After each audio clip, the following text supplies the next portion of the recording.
Welcome to the Sweat Sanctum podcast, where we talk fitness of the mind, body, and soul. Now here's your host, Coach Tom.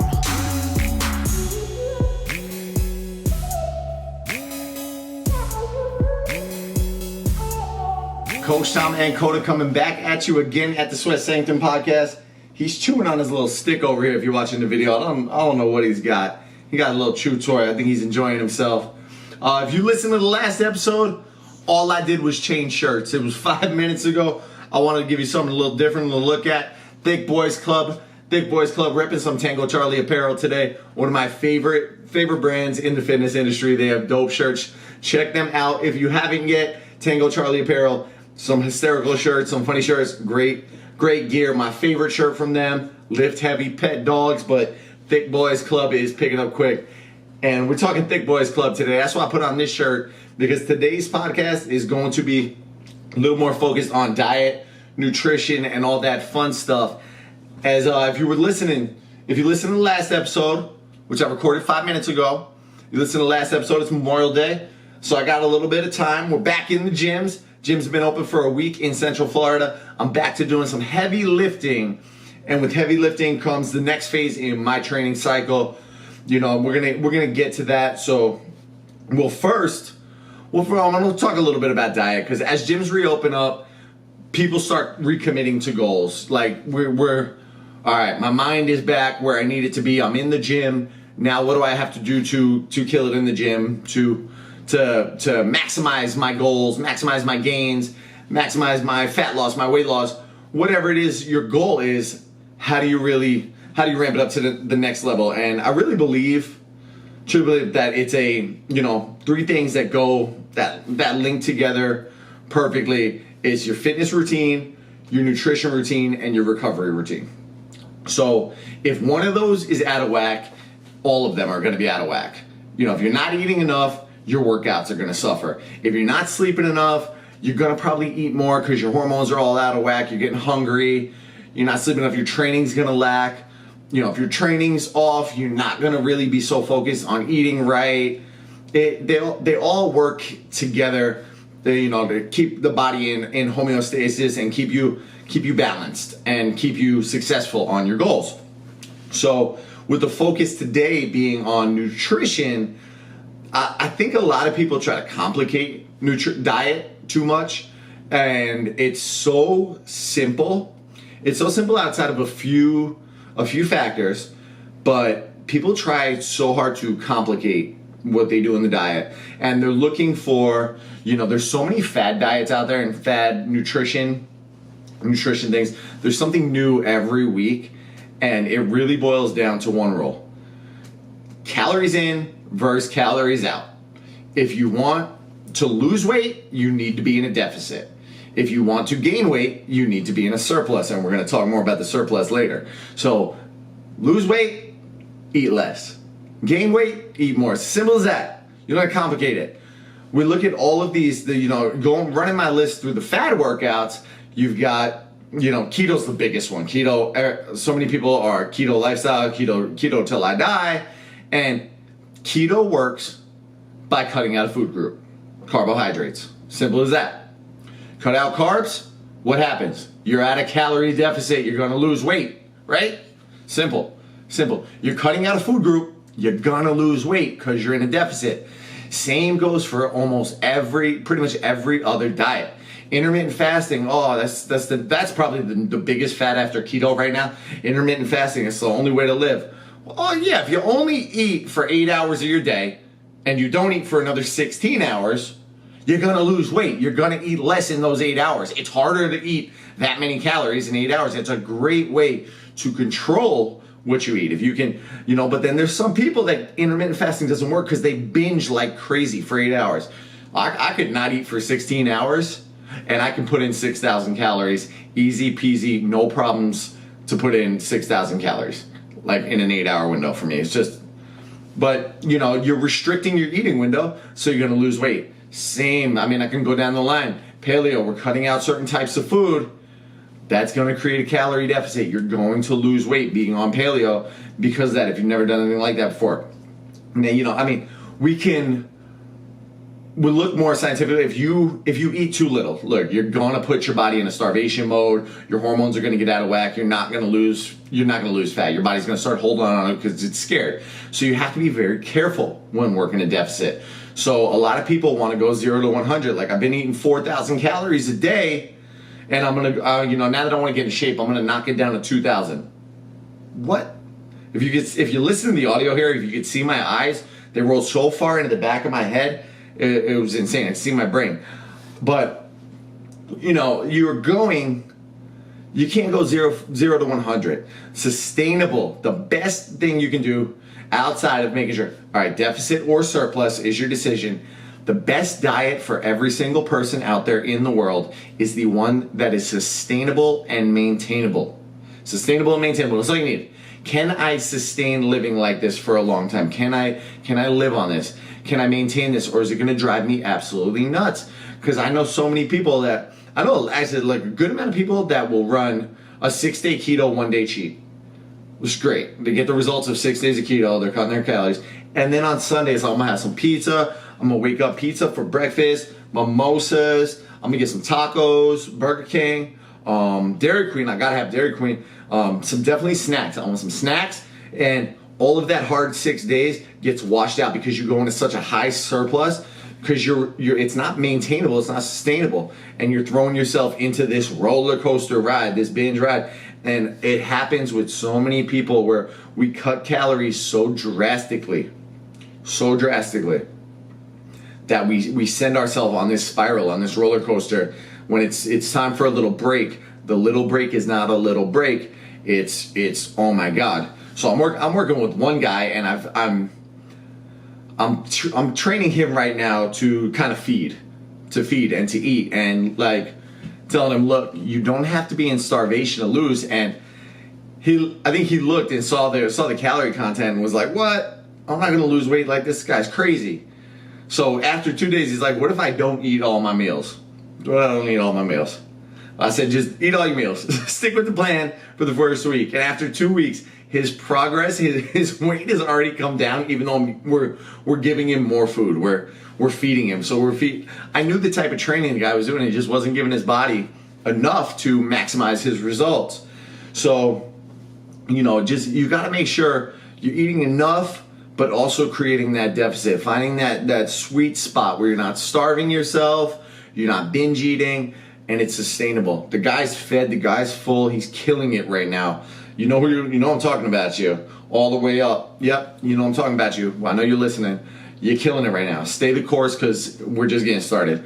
The 12-pound weight loss. We're going to keep it going. I'm going to have a sip of water. Hydrate, too. You got to stay hydrated. Looking, they're talking on the roller coasters and stuff, talking about taking that ride.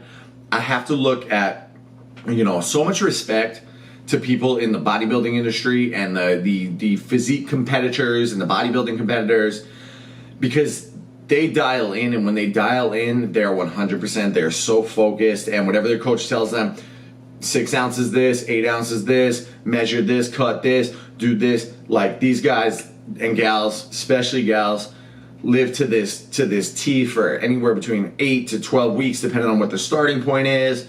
They go through this cutting cycle, and they diet down, and the extreme level of focus and attention to detail it takes is just phenomenal, and it's such hard work.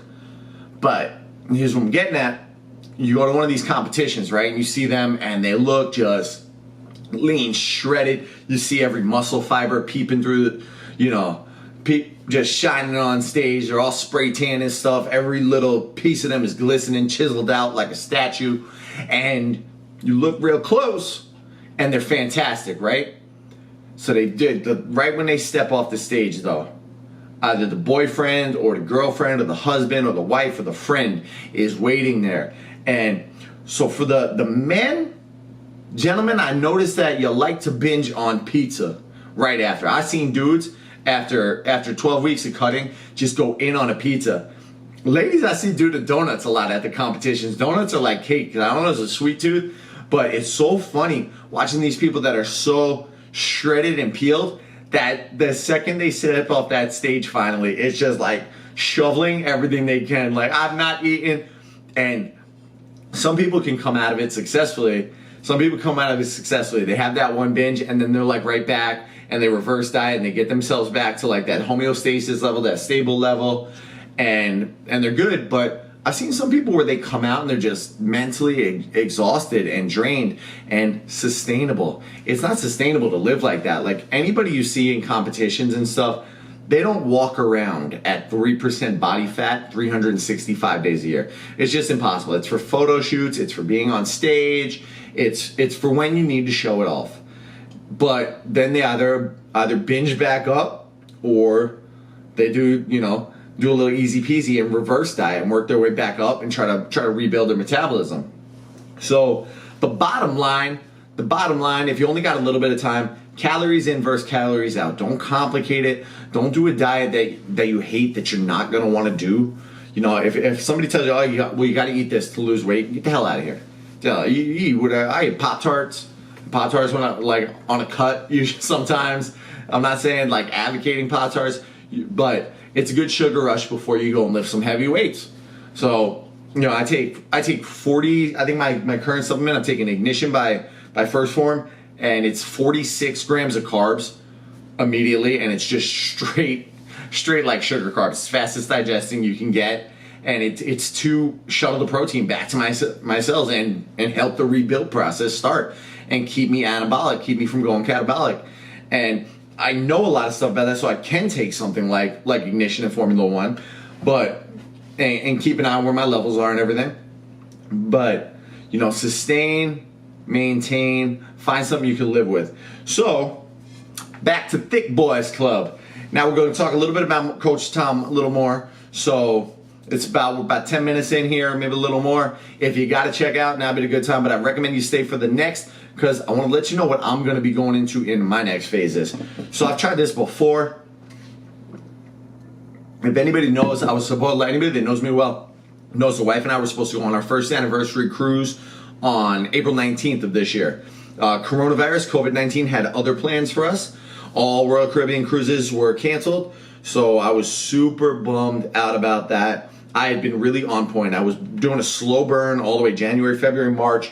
I was ready to go a little bit aggressive into the last couple weeks of April and just shed the fat. And I hadn't lost much muscle, which is another reason you don't go too far on cutting your calories right away. You don't cut 2,000 because you're going to lose muscle. You cut 150. You try to burn fat before you sacrifice muscle. So I was really working the slow burn well. I was planned. I was meticulous on what I was doing. And then everything started shutting down. We got word that Royal Caribbean was canceling all cruises. And my diet went out the freaking window. I kept working out. I didn't lose my training. I kept pretty strong in my workouts. I didn't know, when I got back in the gym last week, I didn't notice too many hiccups. I wasn't hurting too much. I wasn't sore. Just on a couple things I didn't use. But my diet really, really took a hit. I was sitting at, I want to say it was 192, maybe 191.5. The weeks I was weighing in, a little bit of fluctuation there, which is going to happen. Don't freak out on a little fluctuation on me. 191, 192 range, almost every single day. And I was holding steady, holding good. And I felt good. I looked good. My energy levels were on point. And then I didn't have a cruise to go on anymore. My focus just got kind of shattered. And I said, I'll keep working out, but I'm going to be loose with my eating. And snacks, even like healthy snacks, like I found myself binging at night because I didn't have to get up in the morning as early. I'd binge at night, and it would be like, even like Trader Joe's bag of pretzel thins, and they have a three-layer hummus, which is like phenomenal. But what was normally like 16 servings in the bag of pretzels, and I think like 6 or 9 servings in the thing of hummus was 2 servings for me. I was chopping the hummus down half down the middle, and I'll finish half the bag of pretzels one night, finish the other half. And while I didn't I made it a point that I was not going to step on the scale during quarantine. I purposely, I didn't want to drive myself crazy. I already was dealing with a little bit of depression with, work being closed, with being stuck in the house. I didn't want to go down that road where I was focused on oh my God, I'm not as lean as I was, because I know I'll get back. I know this is not the end of the road, like if I screw up on my diet a little bit. So I stepped on the scale yesterday for the first time, 191. Prior to COVID-19, that was probably the week of March 21st-ish when I last stepped on the scale, and I weighed in at 207 yesterday. No joke, I weighed in at 207. I'm probably a little less. I did a little binge eating. I think I knew it was like, yo, last weekend before going back to work, let's just eat some junk. Let's get back on the grind. And I was at 207, so probably today I'm probably in like 203, 204 range, flush some of that garbage out. But I made a commitment to myself that I'm going to focus on my eating again, and I'm going to focus on eating right. But because I don't really have to, I don't have to look cut. I don't have to, like, we're not going on a cruise anytime soon, I don't think. I can focus on rebuilding and gaining a little bit of mass back. So I decided, Thick Boys Club, baby, I'm going to start lifting heavy again and really trying to gain some weight. But I'm going to do it and I don't think my wife believes me. I don't think Kim believes me. But anytime I've told her I'm going into a bulk, I just eat everything in sight. And I think it scares her when I say I'm going into a bulk, because I end up gaining a lot of fat, and I get kind of depressed at the end of it. I'm like, oh, I lost my abs. Oh, I lost this. This is going to be a much more meticulous, calculated bulk. So I'm going to slowly, because I don't really have a goal for anything in sight right now. I don't have any kind of, end game. I'm not doing a contest. I don't have a vacation that we're working towards. Summer, like, I look good. Like, I don't need to be rip shredded. I don't think Kim Mosley, she like me a little fluffy sometimes. I mean, like a pillow. But I don't have anything, so I can afford to put a little bit on, but I don't want to mass too much up, because I know her dealing with me when I get a little, I get too fluffy and I get a little depressed about myself. I don't feel as good about myself. So I don't want to put her through that. I think that's what she thinks I'm probably going to go through. But this time it's going to be a lot more just slow and sustainable. I've tried to jump, like we were talking about with the dieting. I tried going from a 3,000 calorie to a 6,000 calorie like a year to blast up. But I'm probably in like the 32 to 3,500 range on the regular. I think next week I'm going to pop that up to like 250. Just see how it goes, see how I feel for another week or two. Pop it up another 250. Just slow and steady. I might cut that a little bit, up it again. I'll probably mix in some carb cycling. So I'll take in, if I train 5 days a week, I'll probably take in those carbohydrates for those 5 days, and then I'll go no carb for 2, just for the recovery days, keep my carbs a little lower. But definitely I'm going to be heavy on the carbs, and lighter on the fats for now. My protein, as always, I'm going to keep that over 200 grams as I try to gain weight. I will be probably taking it more closer to 250. I'm planning on heavy workouts. Like, if you're putting that surplus in, you've got to up what you're eating, up what you're taking in. You're trying to gain weight. Like, it's got to all rise pretty much. So I'll be dialed in pretty good. I'm going to keep the cardio going just because I don't want to fluff up too much. I don't want to come out of this bulk, and I'm probably looking at, like, I was going to say 8 to 10 weeks. I'm still figuring it out. 8 to 10 weeks of bulking. I don't even know where that puts us. We're at like the end of May. That would put me somewhere in July, August. But I'll probably just roll with it. I would say, like, if everything's back to normal, I might go to like September, mid-September, and then do like a week of recovery. Week of recovery followed by like, week deload, no working out, just very light weights if I do anything, bands and stuff, total recovery work. But I'll probably ride till like September-ish. That way I can do 6 to 8 weeks of getting ready for Halloween, because I think I came out with an awesome Halloween costume for Kim and I. Maybe Coda too. We'll see if we can get him involved. But I think I came up with an awesome Halloween costume this year. Anybody that knows me knows I love a shirtless Halloween costume, and I like to just work hard and look all shredded. And I think I got an awesome one that matches. That's the hard part right now. Like, this is the first 2 years that we've had to come up with family Halloween costumes, where I got to, last year I got to match her. We got to look good together. This year we got a dog in the mix. Like, we were Aladdin and Jasmine last year. We were John Cena and Nikki Bella. Thank God we didn't know that was the year before, because they're done now. But like, now we're trying to do family ones. We get Coda involved. You want to wear a Halloween costume?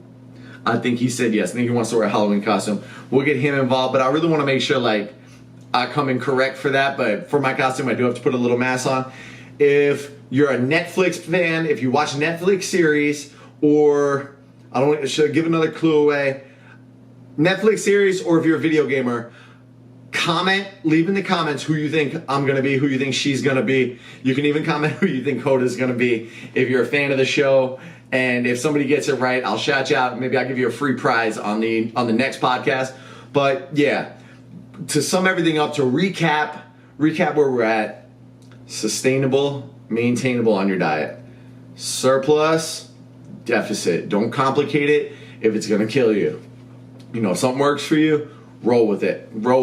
If you've got questions on weight loss, you can always mention me. You can always message me, hit me up in the comments. Check out the website, sweatsanctum.com. You know, nutrition coaching, always available. Fitness coaching, always available online. Check that out. And again, don't forget, figure out who we're going to be for Halloween. Don't steal my costume idea. I won't like that. I won't love it. And that's about it for today, right, Coda? We're going to wrap it up here. Comments, shares, likes, loves, subscribes on YouTube, subscribes on iTunes. That's what keeps us recording out here, and that's the way to win yourself a free prize. Make sure to let me know who you think I'm going to be for Halloween this year with Kim. Hopefully I can convince her in on it. Coda and I love you guys. I'm going to take him for a walk. Stay good. Keep kicking ass.